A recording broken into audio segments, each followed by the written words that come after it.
Assalamu alaikum. How are you students? All are fine.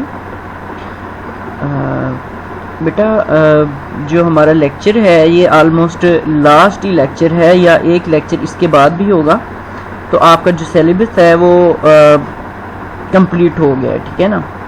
तो इसके बाद इंशाल्लाह हम टेस्ट वगैरह जो है वो शुरू करेंगे, और जो टॉपिक्स आप लोगों के वीक हैं वो काइंडली आप फिर बता दीजिएगा, उनको फिर हम रिवाइज भी कर लेंगे, तो इस तरह से हम लेके चलेंगे। तो आज जो हमने टॉपिक जो हमने पढ़ना है वो है जी डिस्प्लेसिया, जो कि आपके सिलेबस में ऑलमोस्ट लास्ट टॉपिक है, ठीक है जी। तो इससे पहले हमने प्लेजिया काफ़ी ज़्यादा पढ़े हैं, ठीक है ना। मेटाप्लेजिया, हाइपरप्लेजिया, ठीक है ना, नियोप्लेजिया, तो उन सब के बारे में हमने डिटेल से पढ़ा है। तो देखें, हाइपरप्लेजिया था, हाइपरट्रॉफी थी। हाइपरप्लेजिया क्या था? Increase in the number of the cells, ठीक है ना। और नियोप्लेजिया क्या था कि उसमें कैंसर सेल्स बनते थे, मतलब कि जो है वो अनकंट्रोल्ड सेल डिवीजन होती थी, ठीक है जी, और नए सेल्स बनते थे। नियो मीन्स न्यू और प्लेजिया मतलब सेल डिवीजन होगी। तो अब जो आज हमने पढ़ना है वो है जी डिस्प्लेजिया, ठीक है जी, डिस्प्लेजिया।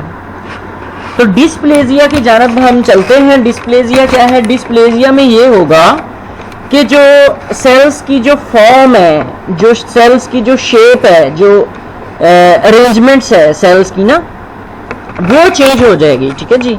और उससे क्या होगा कि जो ऑर्गन है या जो टिश्यू है वो इन लार्ज साइज का बन जाएगा। सेल्स की अरेंजमेंट चेंज होने से ना जो ऑर्गन है उसकी जो स्ट्रक्चर है वो चेंज हो जाएगा, मतलब कि माइक्रोस्कोपिकल स्ट्रक्चर भी, हिस्टोलॉजिकल स्ट्रक्चर और उसका जो मॉर्फोलॉजिकल स्ट्रक्चर है वो भी चेंज हो जाएगा। जैसा कि अगर उसके सेल्स की अरेंजमेंट में तब्दीली आई है और हम माइक्रोस्कोप से देख रहे हैं हिस्टोलॉजिकल सेक्शंस को, तो वो एक मेजर चेंज भी आपको नजर आ सकती है। लाइक द हिप यह है, या फिर इसमें बोन्स के अंदर जो है वो डिस्प्लेजिया हो जाता है, जिसमें जो बोन्स की डिफॉर्मिटी है, डिफॉर्मिटी शुरू हो जाएगी, ठीक है ना। बोन्स का स्ट्रक्चर ही चेंज हो जाएगा। जैसे कि आपके जो कूल्हे हैं उनमें फीमर, टिबिया, फिबुला, आपकी टांगों में 3 बोन्स होती हैं। तो फीमर जो है वो जहाँ पर अटैच होती है सॉकेट के अंदर, जिस सॉकेट के जरिए, तो उसके सॉकेट का जो स्ट्रक्चर है वो चेंज हो जाएगा। मकसद कि ये इतना हाई लेवल पे या स्ट्रक्चरल चेंजेस भी हो सकती हैं, या फिर माइक्रोस्कोपिकल या हिस्टोलॉजिकल चेंजेस भी हो सकती हैं। तो ऐसी चेंजेस जिनकी वजह से जो स्ट्रक्चर है सेल्स का या टिश्यूज का, या अरेंजमेंट ऑफ द टिश्यूज, या जो किसी भी ऑर्गन का जो स्ट्रक्चर है वो अगर चेंज हो जाएगा तो इसको हम फिर डिस्प्लेजिया बोलेंगे। ठीक हो गया ना। तो बेटा आज हमने इसको देखना है, इसकी कुछ फॉर्म्स हैं और किस तरह से इसको जो है वो देखते हैं। चलते हैं जी अपने इस लेक्चर की तरफ। 34th लेक्चर है जी आपका। अब देखिए नॉर्मली क्या होता है कि ये सारी चीज़ें मैंने एक दफ़ा फिर आपको रिवाइज करने के लिए यहाँ पे ये पेस्ट की है। हाइपरप्लेजिया में बेटा क्या होता था? हाइपरप्लेजिया में ये होता था कि increase in the number of cells, लेकिन उनका साइज सेम रहता था।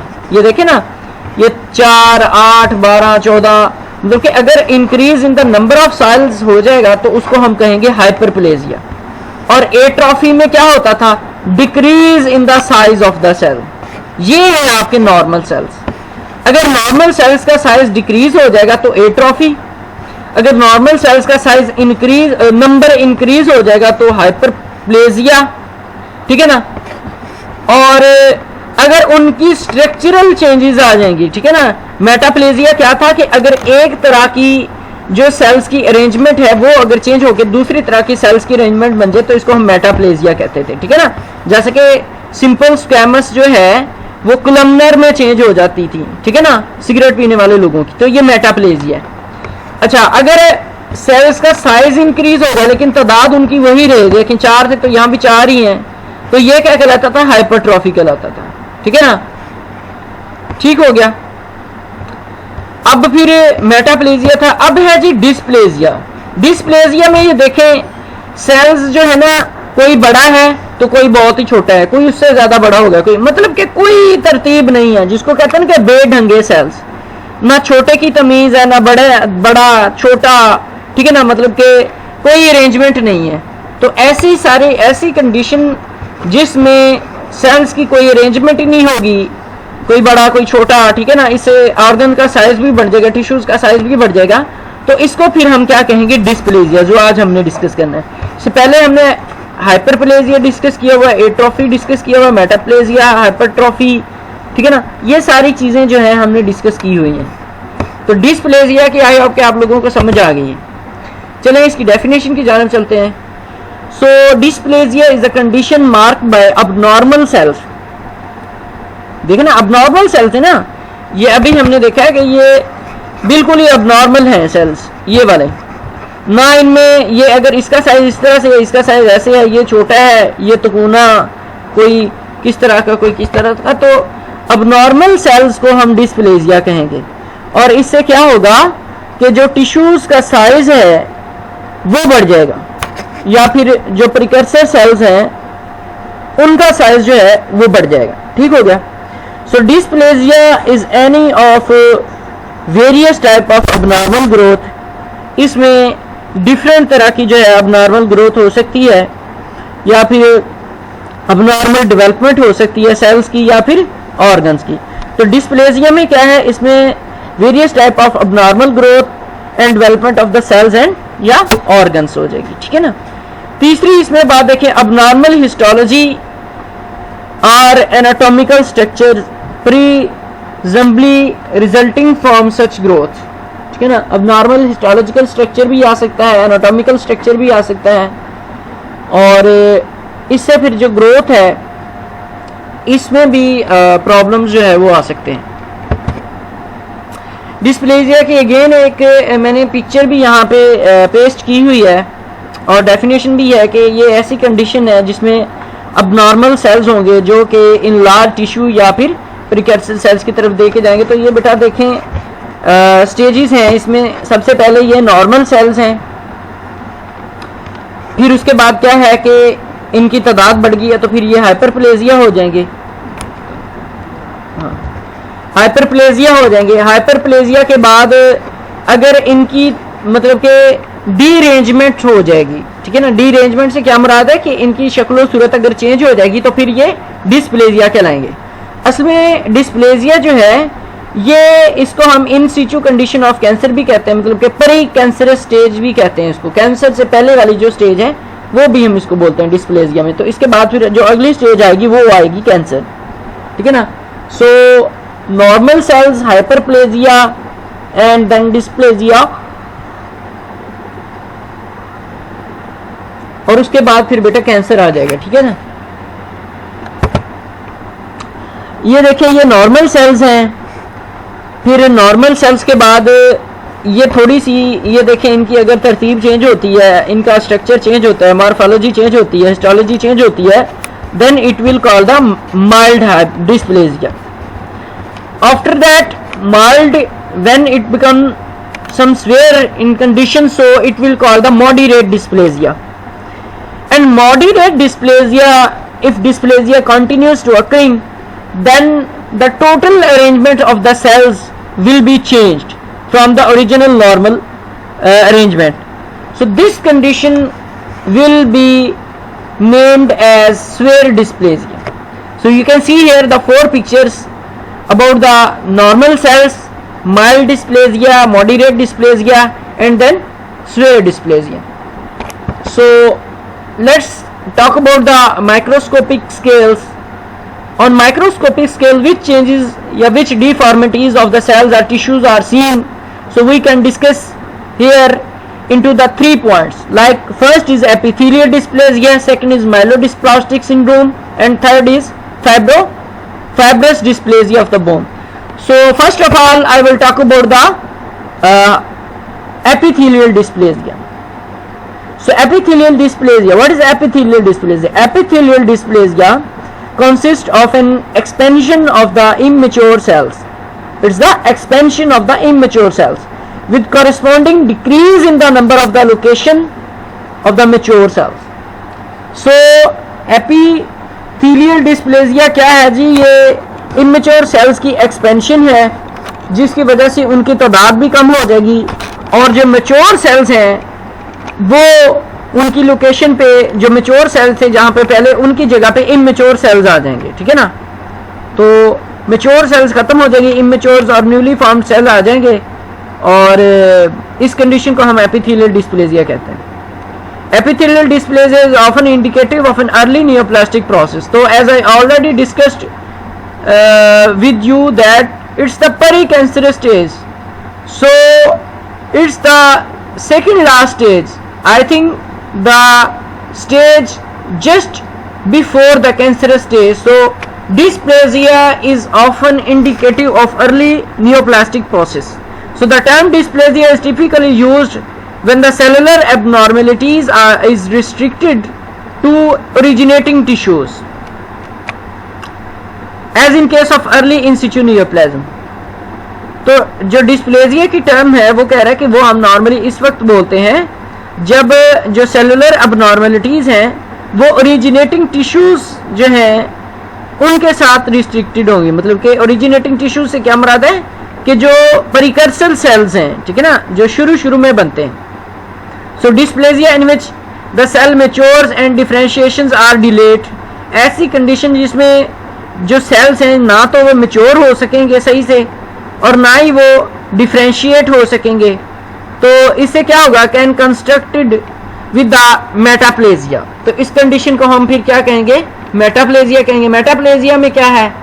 मेटाप्लेजिया में आपको पता है बेटा कि एक मैच्योर डिफरेंशिएटेड सेल टाइप जो है वो एक another mature differentiated cell type में चेंज हो जाती है. लाइक सिंपल स्क्वैमस से सिंपल कोलमनर, ठीक है ना, में चेंज होती थी सिगरेट स्मोकर्स की. तो इसी तरह से जो है डिस्प्लेजिया में क्या होगा कि इसमें सेल्स मैच्योरेशन और डिफरेंशिएशन जो है वो डिले हो जाएगी. लेकिन मेटाप्लेजिया में डिफरेंशिएटेड और मैच्योर सेल दूसरे डिफरेंशिएटेड और मैच्योर सेल से चेंज होते थे. इसमें डिफरेंशिएशन और मैच्योरेशन जो है ये नहीं होगी डिस्प्लेजिया में. माइलोडिस्प्लास्टिक सिंड्रोम क्या है? MDS. So myelodysplastic syndrome is a group of cancers in which immature blood cells in the bone marrow do not mature and become the healthy blood cells. इसमें क्या होगा बेटा कि देखें जो आपके blood cells हैं नॉर्मली तो अर्ली स्टेज में एम्ब्रियोनिक स्टेज में तो वो काफ़ी जगह पे बनते हैं, लेकिन आफ्टर मैच्योरेशन या आफ्टर बर्थ ज़्यादातर जो आपके ब्लड सेल्स हैं वो आपके बोन मैरो के अंदर ही बनते हैं. तो इससे क्या होगा कि एक ऐसी कैंसरस स्टेज जिसमें अगर आपके जो नॉर्मल फ़र्ज़ किया जो ब्लड सेल्स हैं वो अगर 10 दिन में बनते हैं, फ़र्ज़ कर रहा हूँ मैं, तो जो इमेच्योर ब्लड सेल्स होंगे वो 6-7 दिन के ही होंगे. अभी तो वो जल्दी से बोन मैरो से कहाँ पर सिक्रीट कर दिए जाएंगे? आपके खून के अंदर. तो जो आपका खून है उसमें नॉर्मल मैच्योर सेल्स की बजाय इमेच्योर और अबनॉर्मल सेल्स जो हैं वो आ जाएंगे. तो इस कंडीशन को हम क्या कहते हैं? Myelodysplastic syndrome. कि अगर ब्लड सेल्स के अंदर डिफॉर्मिटीज आ जाएंगी. So problems with the blood cell formation result in some combination of the low grade blood cells. तो इसमें रेड ब्लड सेल्स की तादाद भी कम हो जाएगी, प्लेटलेट भी कम हो जाएंगे और वाइट ब्लड सेल्स भी कम हो जाएगी. जाहिर बात है यार कि जब इमेच्योर सेल्स हो जाएंगे तो फिर इससे क्या होगा कि जो आरबीसीज हैं, जो डब्ल्यूबीसीज हैं और जो प्लेटलेट्स हैं इनकी जो कॉन्सेंट्रेशन है कंप्लीट ब्लड काउंट के अंदर वो आपको कम नजर आएगी. इसके बाद क्या है कि some types have an increase immature blood cells. कुछ ऐसी किस्में हैं जिनमें इमेच्योर ब्लड सेल्स आपको नजर आएंगे जिनको हम ब्लास्ट सेल्स कहते हैं, ठीक है ना. So in the bone marrow or blood. तो ब्लास्ट सेल्स आपको नजर आना शुरू हो जाएंगे कुछ ऐसी कंडीशंस में. और ब्लास्ट सेल्स मैच्योर सेल्स नहीं है, ठीक है ना. ब्लास्ट सेल्स जो हैं वो इमेच्योर सेल्स हैं. तो ये आपको नजर आना शुरू हो जाएंगे. जैसे हमने पहले ही अर्ज किया कि जो डिस्प्लेजिया है उसमें तकरीबन इमेच्योर और इनडिफरेंशिएटेड सेल्स जो हैं वो होते हैं. आखिर पे है fibrous dysplasia of the bone. So disorder where the normal bone and bone marrow is replaced with a fibrous tissue resulting in the formation of the bone that is weak and prone to expansion. अब इसमें क्या होगा कि एक हड्डी तो हड्डी के अंदर जो नॉर्मल उसके मैच्योर सेल्स थे उनकी जगह अगर फाइब्रस टिश्यूज आ जाएंगे तो जारी बात है फाइब्रस टिश्यूज तो हड्डी की तरह मजबूत नहीं हो पाएंगे ना, और ना ही वो वजन उठाने के काबिल होंगे, और ना ही जो नॉर्मल स्ट्रक्चर है बोन का वो कायम कर सकेंगे। तो इससे क्या होगा फिर, बोन आपकी कमजोर हो जाएगी, एक्सपेंशन ऑफ द बोन हो जाएगी, वेट बेयरिंग बोन्स जो है वो कोलैप्स कर जाएंगी या डीफॉर्म्ड हो जाएंगी या बाउड लेग्स हो जाएंगी, ठीक है ना। सो इस तरह की जो कंडीशंस हैं वो हो सकती हैं। As a result most complication result from the fracture, deformity, functional impairment and pain. तो बोन में फ्रैक्चर भी हो सकता है, बोन की डिफॉर्मिटी भी हो सकती है, जो काम बोन कर रही है वो काम सही से परफॉर्म नहीं करेगी, इसको कहते हैं इम्पेयरमेंट, मतलब कि नॉर्मल प्रोसेस से हट के वो काम सही तरह से ना करना। तो फंक्शनल इम्पेयरमेंट क्या है कि जो हड्डियां जो काम कर रही हैं वो काम उनसे नहीं होगा फिर, ठीक है ना, क्योंकि इनका स्ट्रक्चर ही चेंज है। डेवलपमेंटल डिस्प्लेजिया देखें, माइक्रोस्कोपी के बाद डेवलपमेंटल डिस्प्लेजिया इसमें देखें। Developmental dysplasia in children is usually developmental and can present as early as children's fetal stage. So fetal stage में ही आपको नजर आना शुरू हो जाएगा। हिप डिस्प्लेजिया देखें, development dysplasia, developmental dysplasia of the hip DDH, hip dysplasia either means that the hip joint is in the wrong shape, या क्या होगा कि hip socket is not in the correct place, या तो hip socket सही जगह पे नहीं होगी या जो joint है वो wrong shape होगा, और फिर क्या होगा to cover the support the leg bone, ठीक है ना। तो इससे क्या होगा कि जो सॉकेट है वो करेक्ट प्लेस पे नहीं होगी और जो है वो लेग बोन को सपोर्ट नहीं करेगी। So this causes more wear and tear on every part of the hip joint, ठीक है ना। तो ये हिप जॉइंट के हर हिस्से के साथ जो है अबनॉर्मलिटी शो करवाएगी। ये तस्वीर में आप देख सकते हैं कि ये आपका पेल्विस है, ये फीमर है, ये सॉकेट है, 3 dimensional socket, ball and socket joint इसको कहते हैं। इसमें ये होगा कि फीमर का जो हेड है, जो बॉल है वो सही से नहीं बनी होगी, तो ये यहाँ पर जाकर सही से एडजस्ट नहीं होगी। जब सही से एडजस्ट नहीं होगी तो फिर क्या होगा बेटा, इस कंडीशन को हम डिस्प्लेजिया बोलेंगे। मतलब कि जो बोन है, जो जोड़ है वो सही से नहीं फिट बैठेगा, तो आपकी टांग को हरकत करने में भी प्रॉब्लम होगी, पेन भी हो सकता है, और जो फंक्शनल इंपेयरमेंट है वो भी हो सकती है। फिर है बेटा जी skeletal dysplasia. Skeletal dysplasia is responsible for disorder known as dwarfism. तो आपने अक्सर ठिगने या बौने शख्स को देखा होगा जिनका कद छोटा होता है, उनमें क्या होता है, स्केलेटल डिस्प्लेजिया होता है, ठीक है ना। तो इससे क्या होगा कि जो नॉर्मल ग्रोथ है बोन्स के सेल्स की वो रिस्ट्रिक्ट हो जाएगी, रुक जाएगी, तो फिर क्या होगा, उसकी जगह अब नॉर्मल ग्रोथ जो है वो आना शुरू हो जाएगी, ठीक है ना। जो नॉर्मली पहले ग्रो कर रही थी बोन जी स्पीड से, वो अब नॉर्मल कंडीशन में चली जाएगी, ठीक है ना। There are about 350 disorders of the skeleton which are classed as dysplasia। वो कहता है कि 350 ऐसे डिसऑर्डर हैं जिनको हम डिस्प्लेजिया कहते हैं। हड्डी के 350 ऐसे डिसऑर्डर्स हैं जिनको हम हड्डी जो है वो डिस्प्लेजिया कहते हैं। They are caused by the genetic mutation। अब वजह क्या बनती है स्केलेटल डिस्प्लेजिया की बेटा, जेनेटिक म्यूटेशंस हो सकती हैं, और that can generally diagnosed in the fetal और इन्फेंट। जो कि वो कह रहा है कि आमतौर पे हम फीटल स्टेज में या इन्फेंट स्टेज में डायग्नोस कर लेते हैं। फिर है जी ectodermal dysplasia. There are more than 150 types of ectodermal dysplasia. Certain types of dysplasia may be seen at birth। तो बर्थ के दौरान ही कुछ डिस्प्लेजिया नजर आएंगे, जबकि दूसरे जो हैं वो सालों साल ले जाते हैं कि उनका हम सही से डायग्नोसिस कर पाए, नहीं तो पता ही नहीं चलता कि dysplasia. So deep dysplasia affect the skin, hairs, nails and sweat glands. So ectodermal dysplasia are genetic, meaning that they can pass to their children। तो जो ectodermal dysplasia वो जेनेटिक हैं, तो जाहिर बात है जेनेटिक कंडीशन बेटा एक नस्ल से दूसरी नस्ल में जाती हैं, तो वो कह रहा है कि इस तरह ये जा सकती हैं, ठीक है ना। So they are caused by the genetic mutation। इनकी जो वजह है वो कौन सी होगी, वो होगी बेटा जेनेटिक म्यूटेशन, ठीक हो गया। फिर है dysplasia as abnormal growth। When found in the adults, dysplasia usually refers to as abnormal growth of the cells and tissues. When these cells continue to grow, they can create the tumor। So dysplasia can often can occur on the number of the tissues in the body, but it is the most commonly found in adults in the few different forms। like hip dysplasia, as we already discussed, about who have been diagnosed with a hip dysplasia have likely had undiagnosed dysplasia since the childhood. The International Hip Dysplasia Institute estimates 35,000 hip replacements each year are due to the hip dysplasia. So उसके बाद आ जाएगा cervical dysplasia.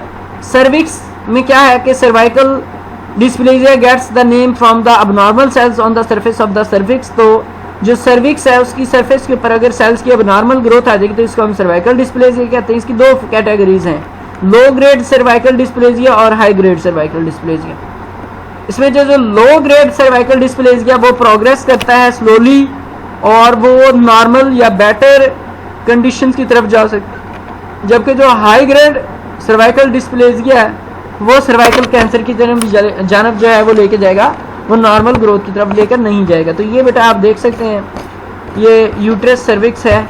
तो इसमें जो sales हैं ये normal हैं, उसके बाद लो ग्रेड सर्वाइकल डिस्प्लेजिया आ जाएगा, फिर हाई ग्रेड सर्वाइकल डिस्प्लेजिया आ जाएगा और आखिर पे ये जो है अगर परसिस्टेंट रहता है, कॉन्टीन्यूस रहता है, तो फिर ये सर्वाइकल कैंसर की जानब जो है वो लेके जा सकता है. उसके बाद रिफ्रैक्टरी साइटोपिनिया है, मल्टी स्टेज डिस्प्लेजिया है, RCMD इसको कहते हैं. बोन मैरो बायोप्सी आपको HMD स्टेन में नजर आ रही है. Biopsy demonstrate the erythrocyte hyperplasia. इसमें देखें कि जो आपके रेड ब्लड सेल्स हैं उनको एरिथ्रोसाइट बोलते हैं, तो उसका हाइपरप्लेजिया है. Immature erythrocytes precursor head arrows आपको नजर आएंगे, तो वो इमेच्योर एरिथ्रोसाइट प्रिकर्सर सेल्स हैं, round to Oval vascular vesicular nuclei. वो कहता है कि इनके जो न्यूक्लियाई हैं वो राउंड भी हो सकते हैं और ओवल भी हो सकते हैं. प्रोमिनेंट कॉमा शेप न्यूक्लियस होगा जो कि न्यूक्लियर मेम्ब्रेन के अंदर क्लोज होगा और एक रिम होगा अमार्फस साइटोप्लाज्म का इर्द गिर्द. So erythroid precursor that are more mature या double arrowed have diagnosed have homogeneous darkly stain. ठीक है ना. तो ये देखें, ये वाले ये मोर मेच्योर हैं. ठीक है ना. तो ये बेटा आपको एक तस्वीर दिखाई गई है जिसमें ब्लड सेल्स का डिस्प्लेजिया है. इसमें अब नॉर्मल और नॉर्मल जो है वो ब्लड सेल्स आप देख सकते हैं. अच्छा बेटा, आई होप कि आप लोगों को डिस्प्लेजिया की समझ आ गई होगी. डिस्प्लेजिया को मैं दोबारा फिर रिपीट करता हूँ. डिस्प्लेजिया क्या है? डिस्प्लेजिया जो है कुछ भी नहीं है, इसमें अबनॉर्मेलिटी है सेलुलर अरेंजमेंट्स की, सेलुलर स्ट्रक्चर्स की. ठीक है ना. तो फिर इसमें जो है हमने देखा है कि माइक्रोस्कोपिकल स्केल पे एपिडर्मल या एपिथेलियल डिस्प्लेजिया है. ठीक है ना. और इसके बाद माइलोडिस्प्लास्टिक सिंड्रोम है और fibrous dysplasia of the bone है. फिर हिप डिस्प्लेजिया आ गया, स्केलेटल डिस्प्लेजिया है, एक्टोडर्मल डिस्प्लेजिया है, डिस्प्लेजिया अब नॉर्मल ग्रोथ में हिप डिस्प्लेजिया और सर्वाइकल डिस्प्लेजिया आपके आ जाएंगे. ठीक है ना. तो in case of any Curie you can contact me. Thank you so much. और आई होप कि आप लोगों का सिलेबस भी एंड हो गया. Thanks for attention. अल्लाह हाफिज़.